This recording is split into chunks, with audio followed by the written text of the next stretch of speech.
Hey guys, it's Celine. Just a second, as I am putting my little cameo earrings in here, I want to come out because I'm actually super relieved, which is a nice kind of emotion to share, right? At least to me, it is.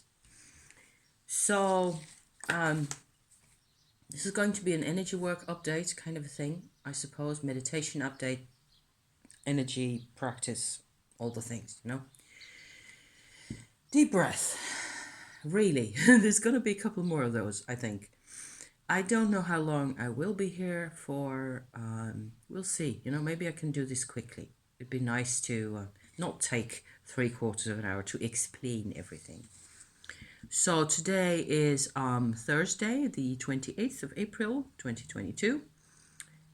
Just in case, in the future times somebody wonders when all this stuff is going on.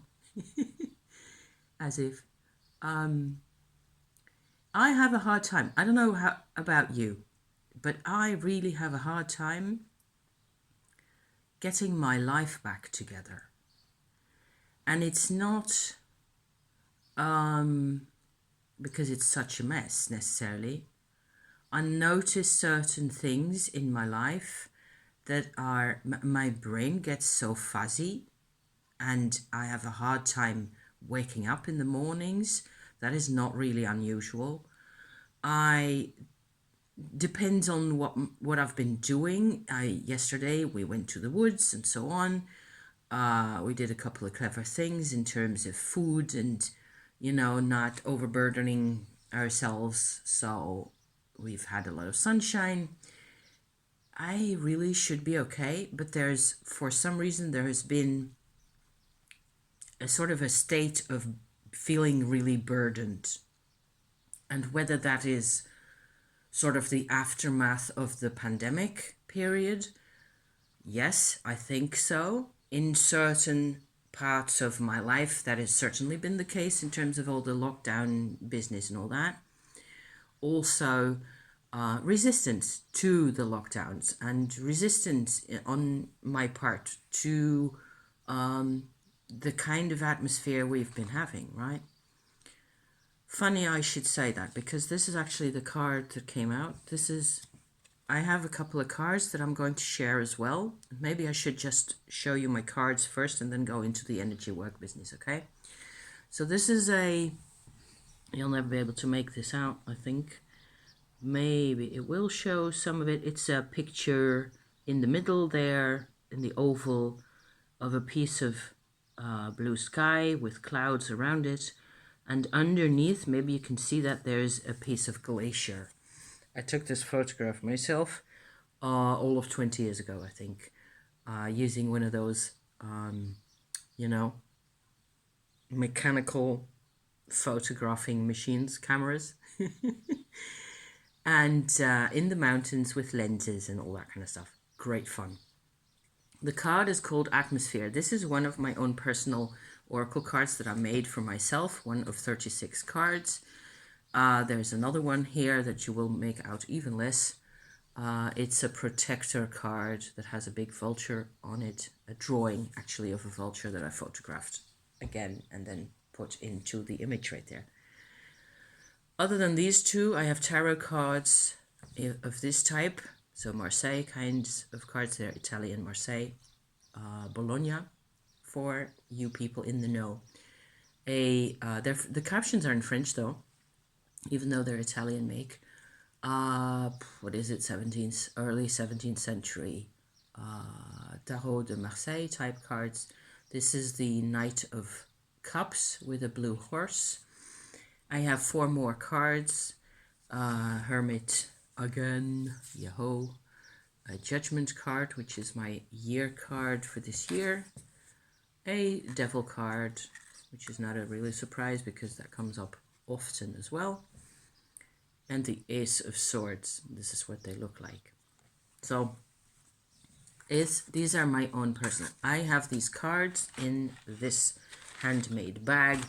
It turns out that these cards, together with the oracle set and a couple of other bits and bobs that are in here, I've got a couple of more of these.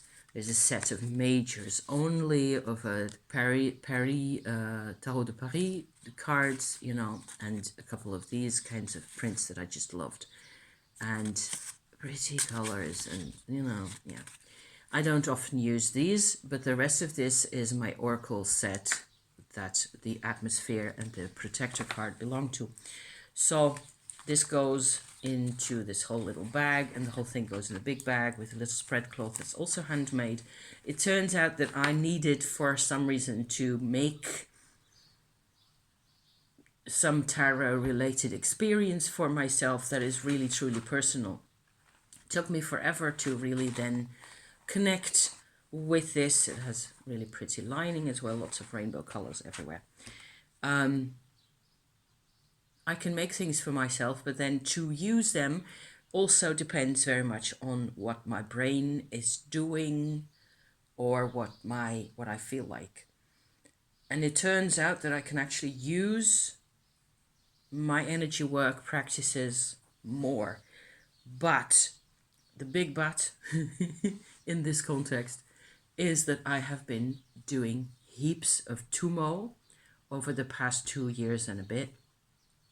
And I suppose it's been really a bit more than 2 years that I have practiced this type of Kundalini yoga nearly every day, say 360 days in each year. Getting more and more intense, having a lot of vitality, having a lot of inner heat, which is what this Tummo is about. On all sorts of levels, sort of figuring out for myself where the inner heat could go, in which manner, what it was doing to my chakras inside my skull, even recently over the past couple of months. More and more, the Shakti, Kundalini energy has been determining how I feel. And there's a consequence to that. The result of this process is that a lot of things that are triggering become even harder to resist. So you have to deal with your triggers whenever I am in a situation which is uncomfortable for whatever reason, you know. I will find out that I have to just deal with what I'm thinking, what I'm feeling like, what my body is doing, and so on and so forth. I am less and less allowed to be simply fearful and anxious and panicky. I am more and more encouraged to, you know, find solutions and so on and so forth. There is a real risk in the Tummo, certainly for my personality type, because I'm a Leo with my, you know, other planetary positions that sort of bring me to want to be this super person the whole time. So being a superwoman, superman is definitely something that will come out of this, where you feel so much stronger, and so you have a tendency to think you can do anything. I certainly do. So I'm just speaking for myself here. This has been the result. In a way, this is also kind of a recapitulation of what the Tummo has done for me. There are a number of caveats where, depending on how far you take your practice, really, it is really sort of, the whole thing is kind of whatever that was, I don't know. It's kind of, it can really take you with it, and it can be really exciting and really, if it's your kind of thing, it will take you very far. And sometimes you come into contact with energies that are super powerful, and you just need months at a time to learn to figure out where you exist in this world full of energies, you know. And that can be really tough. And so I've been going through that as well, and it's also kind of triggering. And a lot of my personal you know, trigger like situations has been around powerlessness. And I suppose it's because I learned surrender, you know, that has taught me to give over control to whatever is happening. But then again, later, at some point or other, you have to figure out who you are in all this. So that tends to be kind of confusing for me. So, yeah. Especially recently, what with my personal life and my social life being the way it is at the moment, I am in a situation where I don't see people outside my house, except in the shops or in town whenever I visit somewhere, or my husband's clients, or over the internet, which is always cool. Most of it is cool. I'm on Facebook. I use my YouTube. I, do the things that I like to do in those areas.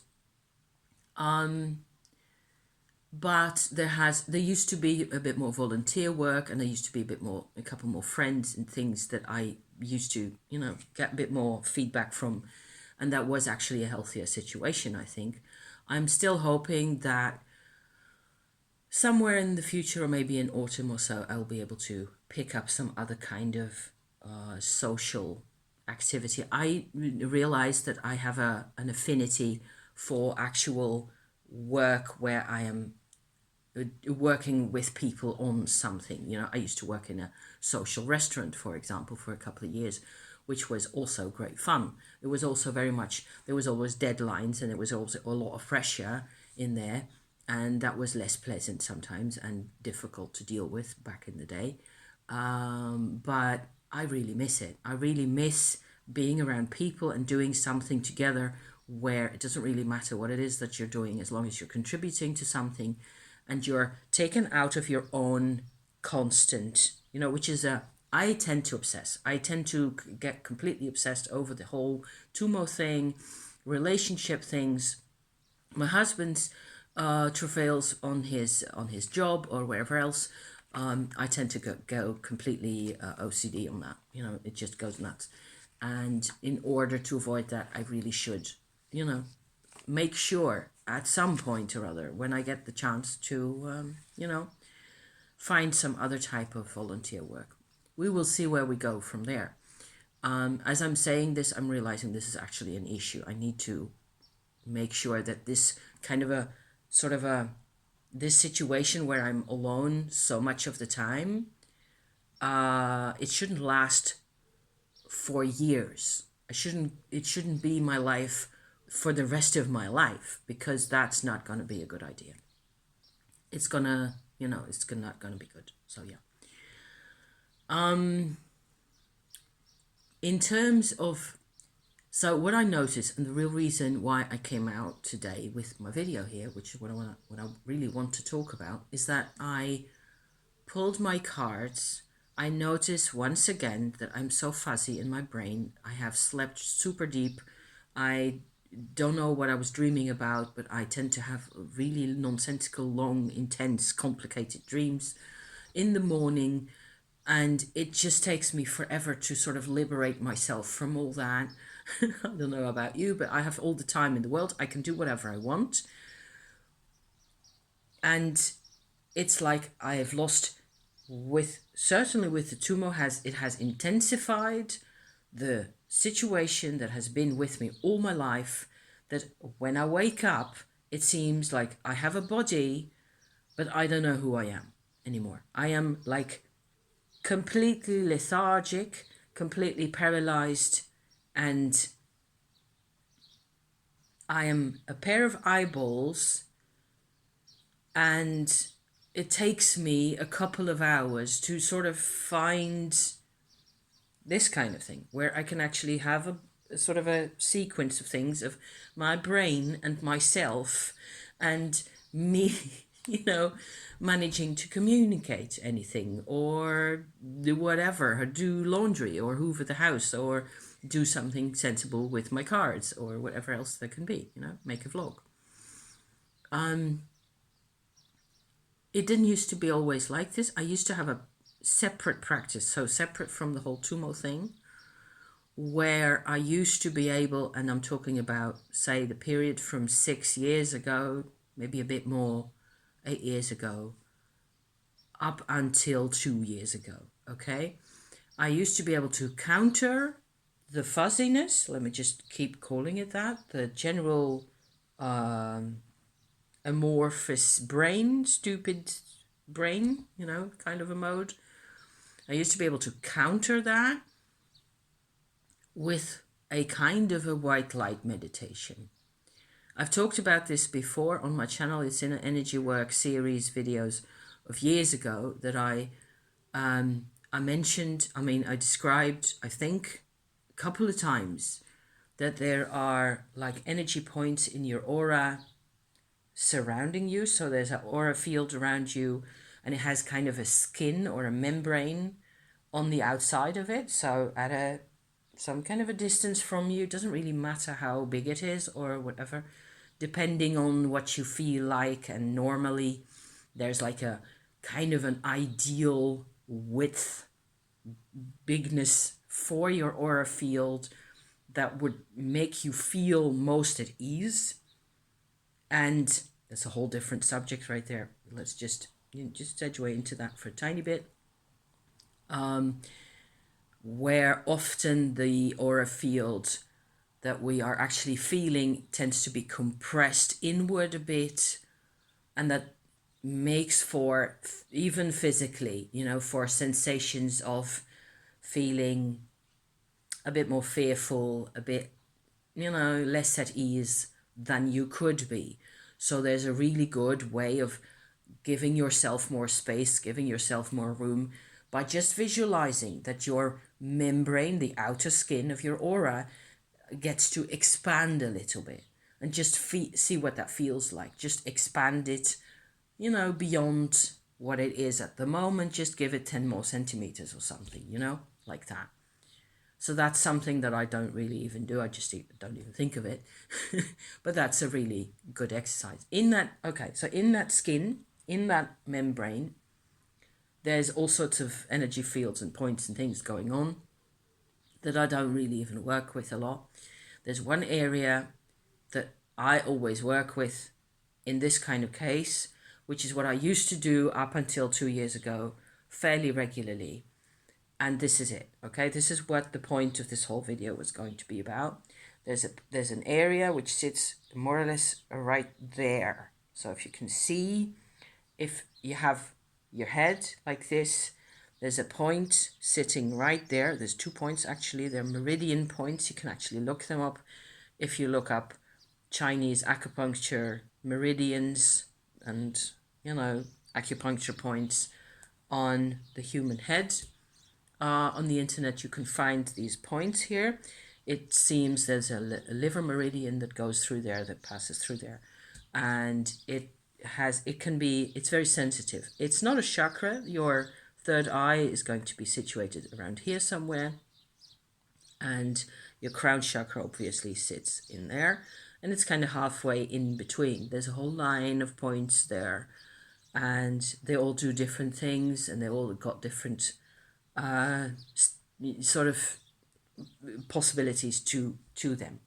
So the thing is that the aura field, if you're still with me, hi, the aura field area that I was talking about just now, so the membrane of your aura, okay, has a kind of an access point for, I suppose you could say, higher dimensions.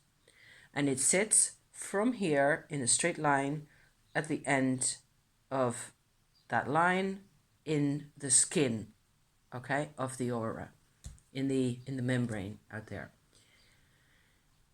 It's something I discovered, I don't know, 6-7 years ago, so that I could actually really easily always have the same recurring experience of having, like, it's like that is where it's, so it's not at the top of my aura. There's probably hundreds more of these points that I've never used or even thought about. This particular point, and this particular, it's like a portal, like a gateway in the membrane of the aura field, okay, that accesses a completely different energy. And for me, it feels really pleasant to sort of communicate with what is beyond that portal. It opens my brain right away. And I've started again this morning, which is why I'm here, sort of letting some of that vibration from beyond that portal through into my aura, in through here, through those little bits in here, into nearly the middle of my skull, right there. Just, that's phase one, okay? Just a tiny bit of a contact going on, so reassuring myself. Often, this will be, in my experience, a bit more difficult to do because it turns out then that's when you notice, because you have to look at things from this kind of an experience, okay?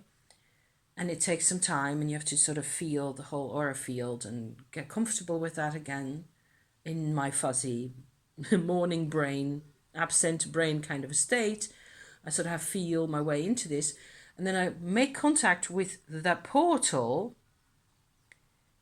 and then I sort of start to have a bit of a sense of, okay, so there's a whole experience there for me that I can sort of incorporate again. And but before I can get to that, you get like this sensation that it's all between me and the portal there's darkness, and I have to get rid of that darkness first. And sometimes that takes a lot of doing, and there's the other half of the story, doing a lot of Tummo practice and a lot of Shakti work and subpersonal earth chakra work and all that kind of stuff brings up a whole lot of dark energies. And not even like they're emotional or personal or that they mean anything to you necessarily, because it's a lot of the same kind of stuff over and over and over again.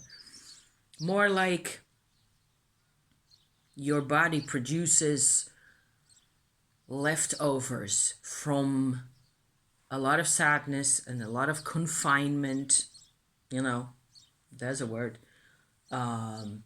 feeling imprisoned, feeling fearful, feeling very limited, not feeling free, that kind of stuff has for my body. This is what those are terms that describe it, what it's like for me, okay? For another person, there will be other words. This is important. We all have our own words. Oh yeah, okay.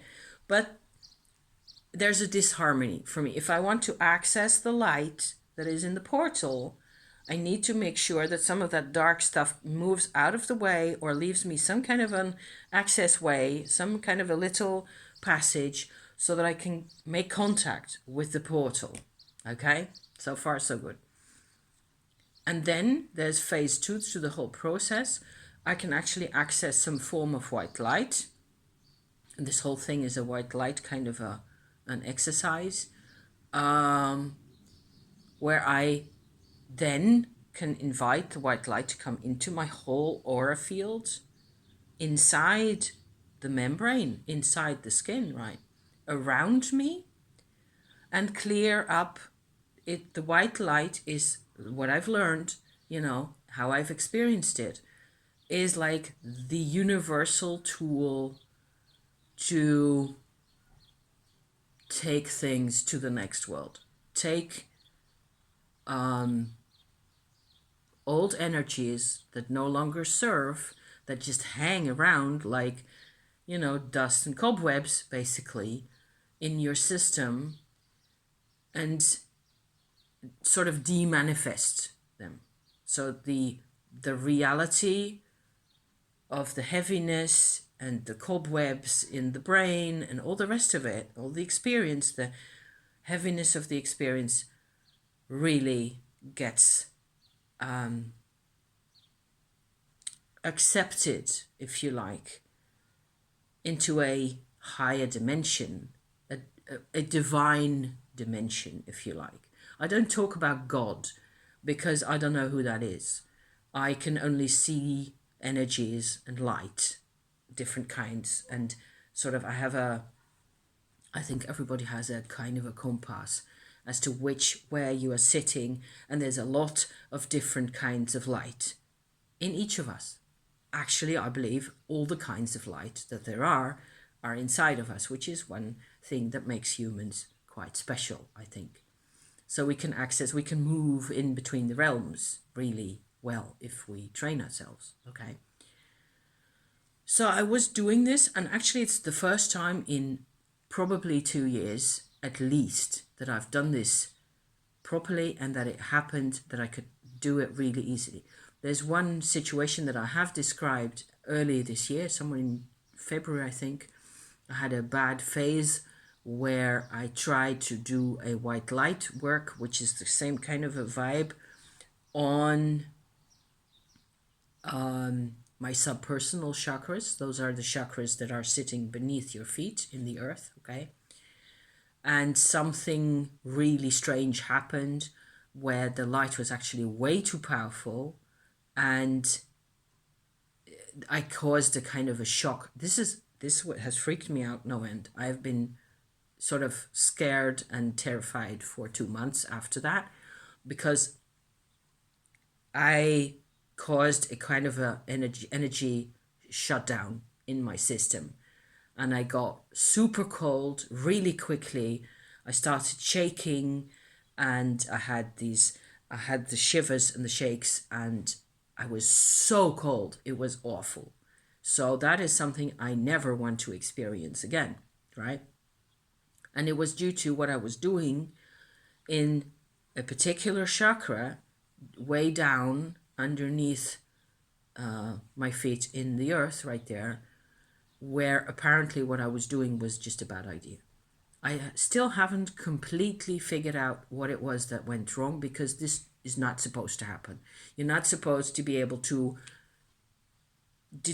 terminate your life in this way. And certainly my body wasn't having it and wasn't accepting it, so hence all the, it was a big fight going on.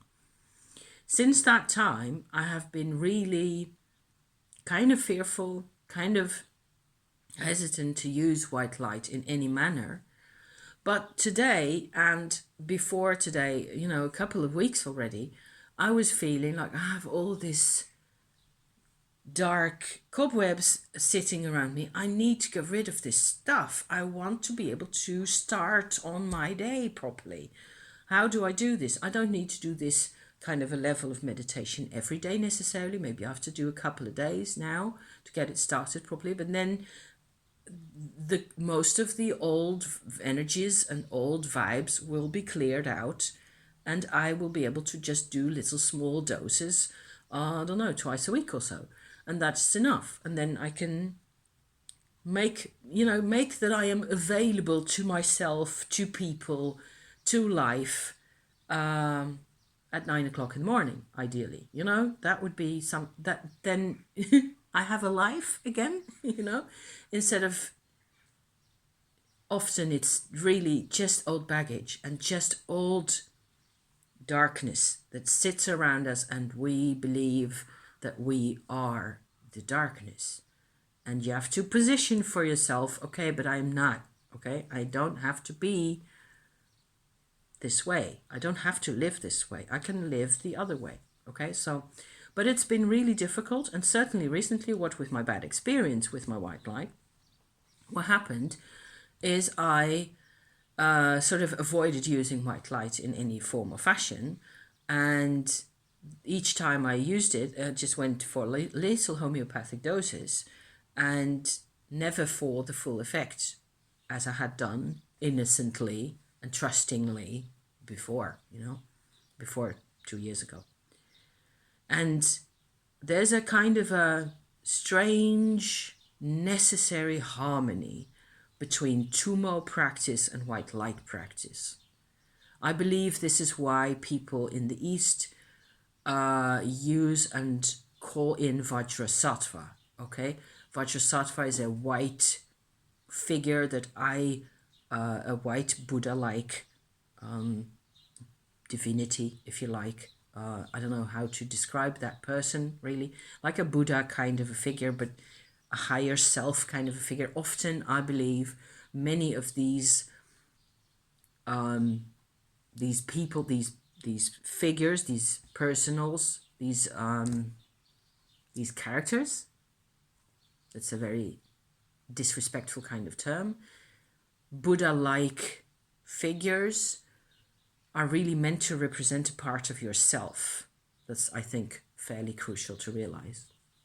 And I believe Vajrasattva is a figure that is very akin to what we know as, in the tarot certainly, as a justice figure. And somebody who has an innate higher knowledge of what true balance means, what true justice means. There's a whole story there. But you need some kind of a white light figure. I think Vajrasattva is a white light embodiment, if you like. And I've been working, what with my background, I have no idea, less with Vajrasattva and more with white light as I know it, okay? Up to this point, up to this phase where it became more and more difficult it also became more and more powerful. So how do I wield this without going bananas or otherwise casting myself into some kind of abyss, which I don't want to do? It takes some navigating. So I decided, I think last week or so, that I was going to make up for myself a version of white light that would be slightly less crazy, okay? Slightly less insane, immediate than what I have been apparently able to access up to that point. I was going to call that angelic light, okay? Just to have a name for it, because who cares? It's a name, okay? It just has to serve a purpose there. I think if you were to say Vajrasattva light, it would already be more powerful again. I would think that would sit halfway between what I call angelic now and what I call white light.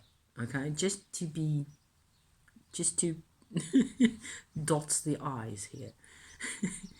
It's a matter of your personal decision, what you call things, as long as you know what it is that you're talking about, okay? Because I think that really makes the whole difference here. I thought I was going to be here 10 minutes. It doesn't really look like it. That's really half an hour already. Okay, angelic light. Angelic is like, compared to white light, it's like more pearly. It's pretty. Okay, so it's a lot more gentle. And you can just call it up as you like, when you are ready, when you have to adjust for this kind of thing still. I believe a lot of these light versions or energy versions all exist within ourselves. The thing is that you have to adjust. You have to align mentally and emotionally and personally with some kind of a field. If you don't access it, you can call it up. Some people can have an alignment that they're not even aware of themselves. And they can just call it up. And I believe that's what happens when you have light healer kinds of people often. Often, not always. Some people really study this stuff and they know what it is, what it takes for them to align, what it is they have to do, what kinds of parts of themselves work with this, and how they fit in this whole process. For me, a lot of this I actually have studied in the past. I've actually gone to classes with people doing light work and healing work and those kinds of things, which is where I learned a lot of my material. But that's really a long time ago. It's 15, 20 years ago, you know. So it still enabled me to sort of come up with this term where I want to be able to use white light in a way that is less drastic, less overpowering, because I need something I can actually work with. So I was sitting outside having my coffee listening to some music and so on and so forth. I'd pulled my cards. I was happy with my cards. And this is what happened, okay? I had this protector card, which means to me that I have this animal protector spirit of a vulture that has a lot of connection to my Tummo practice historically for some reason, that comes to me sometimes, and that's what the card refers to. However, as I was sitting there, I felt like, okay, so is my protector with me here? I could see very quickly that the vulture had sent a raven, the black raven, okay? The black raven sent a white raven. The white raven sent a frog. Because of the Knight of Cups card, which is a water card, okay? I needed the water element to come to my experience for the whole thing to make sense. Bear with me, okay? I'm describing what happened. The frog sat on my shoulder, right here, my right shoulder, and put his front paw on my head and pushed me into water, like that, which feels really good. It feels like everything cools down. Everything in my system goes, okay, we are in for a cleanse here. This is fine. This is really nice to be having, okay? So I was happy with that. And then from there on, I started my normal portal procedure with my, light coming in through there and into my brain a bit, into this part of my skull and into my brain. And then sort of from there on, this takes 10 seconds each, it's not like a big deal. And then into my aura field around me, all around me like that. And I sort of decided, I was sort of bartering with the light, give me 40% white light, 40% angelic light, and 20% wriggle room for them to have variation in, or for nothing, for open-endedness, which is also a really good energy to be having. And this just sort of sank around me. And after a couple of minutes of this, maybe 2-3 minutes, I felt the difference. I started feeling again, okay, so it just does its job. This light does its job in my aura field without me having to look at each and every filament of cobweb, of tendril of past memories and frustrations and all the rest of it. I didn't have to look at anything. It just fills my space with this light.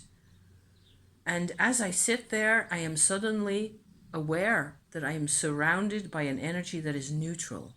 Oh, hallelujah. This is what happens for me when this kind of stuff is working, is that I am surrounded by an energy that is finally neutral. Instead of my field being forced in one direction or another because of other people or because of myself and my past and all the rest of it. I need this neutrality. I need my field to have this reset. It was fabulous. It was just so good.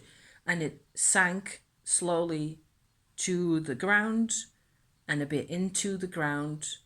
And because I'm having a 40-40, a sort of a share between the kinds of energies here, which is just hypothetical. It's just I am telling the vibration what it is that I want, okay? What I want to work with. I don't want huge upheavals.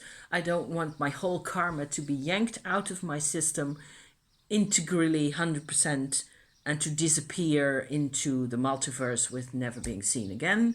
I don't need that. I want something that will make me feel a bit more awake, a bit better, and a bit more expansive and a bit more capable of dealing with life and being a person, being human, being happy, if possible. Wow, yes. It turns out this neutral feeling around me makes me really happy. Because then, it's such a relief, you just don't have to, and you can create this for yourself doing this. And that's why I've described this whole process to such an extent. I was hoping to do this in 10 minutes. Sorry, no, it's too complicated and there's too many elements. You can get this kind of an energy, this kind of a 40-40 flavor of things, I think, from crystals like selenite. A selenite crystal will help you contact that kind of what that feels like. Celestine, is that the right kind of name for that? Celestite, I think that's what it's called. The blue, pale blue crystals. Not chalcedony, which can also be nearly the same kind of blue, but that's much colder. Try them out. Try them out together, see what difference, what they feel like. And they're just indications, right? Each of these crystals that just are mentioned just for you to go off to the shop, go buy yourself something pretty, you know. And maybe a lot of people don't need cool crystals or cool energies, but I do. With Tummo, it is a super good idea to have cool energies come in to, you know, sweep up. And maybe I will get round to hoovering my house after having done this a couple of times, because it just becomes really messy. Tummo is a mess. Tummo is a huge, big-ass mess. So there, that was my story for today, hence the devil card, you know, because he's always there. This devil card, and he looks like this. Like that. That's why I printed this deck, because I thought the faces were so funny. Thank you for watching. I hope this was of interest, and have a nice day. Please go out and have a nice day. Thank you. See you next time. Okay, ciao for now.